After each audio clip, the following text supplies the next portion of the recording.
우리나라에는 총 가구 수 중에 300만 가구가 조금 넘는 국민 15% 정도가 전셋집에 살고 있습니다. 임대차라고 하는 법이 보호해줄 수 있는 제도 하에서 전세를 살고는 있지만 요즘 전세, 특히 서울이나 서울 인접에 있는 수도권의 전세 시세가 워낙 큰 돈이 한꺼번에 들어가고 있기 때문에 자기 돈에 은행 대출까지 받아서 전세를 살고 있는 세입자들 입장에서는 전세를 살면서 보증금을 안 떼이는 게 아주 절박한 과제입니다. 전입신고나 또 확정일자 같은 제도가 있지만 이 세입자들이 믿었던 안전판조차 사기꾼들에게 뚫리고 있습니다. 사기꾼들은 문서를 조작해서 현재 거주하고 있는 세입자도 모르게 주소지를 옮겨 근저당을 설정한다거나 확정일자 서류까지 위조하는 수법으로 세입자들의 재산을 위협하고 있습니다. 서울 구로구의 전셋집에 9달째 거주 중인 30대 세입자는 성북구청으로부터 지난달 8일자로 주소지가 이전돼 있다는 갑작스러운 연락을 받습니다. 지난달 8일자로 주소지가 이전돼 있었던 겁니다.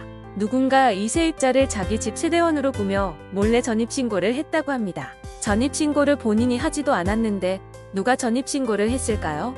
아예 모르는 사람이 세입자 이름으로 도장까지 파고 그걸 담보로 집주인이 대출까지 받은 것이었습니다.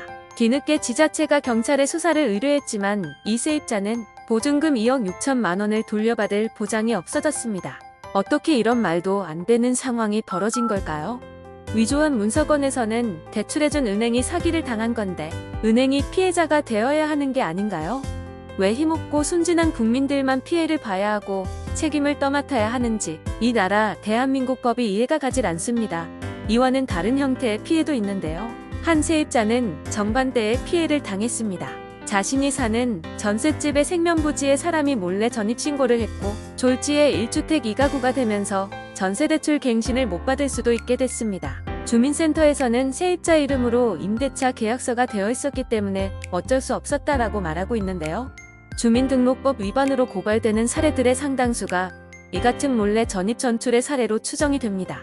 특히 지난해부터 전입신고 사기가 속출하자 행정안전부는 신원 확인을 잘하란 권고를 지자체에 내려보내기도 했습니다. 하지만 중앙정부 차원의 대책이라곤 전입한 당사자에게 문자 통보를 해주는 게 그나마 유일한 수단인데요.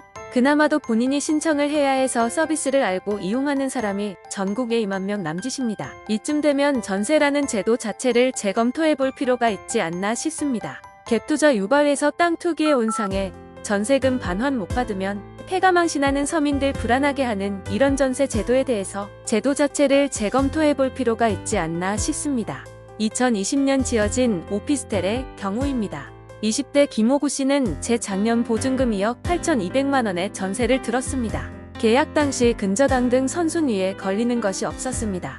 그런데 이듬해 봄 등기부등본을 떼봤더니 총 37억 원 규모의 근저당이 설정돼 있었습니다. 김호구 씨의 집을 포함해 같은 오피스텔 17채가 담보로 잡혀 있었습니다. 매매가와 전세가가 거의 동일한 오피스텔이라 금융기관에서 대출을 내줄 수 없었습니다. 그럼에도 거액의 담보대출이 실행된 배경에는 문서 위조가 있었습니다. 임대인 일당은 먼저 임대차 계약서들을 전세에서 월세로 위조해 보증금 총액을 58억 원에서 5억 원으로 낮췄습니다. 나아가 공문서까지 손을 댔는데요. 지자체가 발행하는 확정일자 부여 현황 서류를 원본과 거의 똑같이 위조했습니다. 이렇게 전세를 월세로 둔갑시킨 뒤 대부업체 등에서 25억 원을 빌린 겁니다. 세입자들은 채무가 불어난 임대인이 전세 보증금 반환을 거부할까봐 매일매일 불안한 나날을 보내고 있는 상황입니다. 왜 이런 전세 사기 범죄들이 줄어들지 않을까요? 우리나라 사법제도가 그만큼 가해자들이 죄를 저질렀을 때 처벌에 대한 압박감을 느끼게 하는 수준의 형량을 때리지 않고 있기 때문입니다. 범죄자를 지켜주고 피해자를 외면하는 법. 그러니까 법을 우습게 보게 되니 범죄 행위를 하는 사기꾼들은 계속하게 되고 안 하던 사람도 새롭게 시도하려고 하고 사기, 횡령 범죄에 대해 더 강력한 처벌이 필요해진 시점이 아닐까 싶습니다. 여러 제도적인 것도 문제지만 디지털 시대에 이제 도장 찍는 시대는 끝나야 하지 않을까요? 몇천 원이면 막 도장 파서 위조 가능한데 그 위험한 걸 아직 쓰다니요. 모든 관공서는 지문인식기를 도입해서 본인 확인 절차를 철저하게 해야 하지 않을까 생각합니다. 은행이 등기부등본을 직접 떼서 확인 후 대출을 해주고 잘못되면 대출해준 은행이 책임지는 법안을 만들어야 합니다. 법이 사기꾼들의 잔머리를 따라가지 못하고 또 걸리더라도 처벌도 미약하니 이런 추잡한 사기 범죄는 끊임없이 일어나고 앞으로도 계속 일어날 것입니다. 저런 사기꾼들을 법과 판사들은 인권을 보호하고 솜방망이 처벌을 합니다.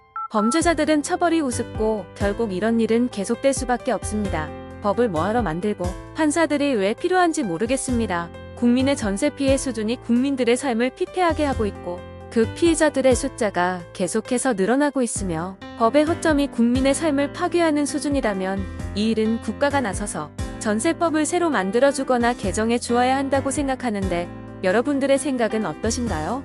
이러한 사기가 지속이 된다면 전세법의 허점을 파악하고 이를 이용해 피해를 당하는 사람들이 도미노처럼 늘어날 것이기 때문입니다. 정말 전세 시스템을 잘 보완하고 처벌 형량도 대폭 늘려 서민들의 억울한 일을 당하지 않고 편하게 잘 살 수 있는 대한민국이 되었으면 하는 바람입니다. 국가와 국민이 함께 발맞춰 나아가야 밝은 미래를 만들 수가 있다고 생각합니다. 이상 모범이 생각이었습니다. 시청해주셔서 감사합니다.